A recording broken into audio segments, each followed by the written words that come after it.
Hey everybody, this is a quick video in case you have a Sony brand projector and you're trying to figure out how to turn on or off the power saving mode. So obviously the power saving mode will turn it off. We'll put it on standby if there's no signal. But if you just want it to stay on, we can do that. Or if it's staying on, you want to turn it off, we can do either way. So it's real easy. All we're going to do is we're going to come over to our controller and hit the menu button, and that's going to open up our menu.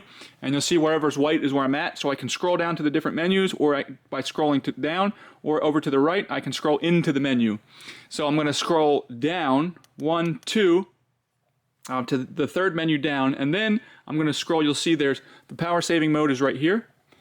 So then I'm going to just scroll to the right, and then from the right I'm going to scroll down to power saving mode. You can see the power saving mode is on. It's on standby mode right now, which means it will go into standby if it doesn't get a signal. So I can just turn that off, and now the projector will stay on unless I turn it off. And then if you want to turn it on, you just do the same thing here, and then when you're done, once you've done it, you just hit the menu button again, you're out, and you're good to go. Thanks a lot for watching. Have a great day.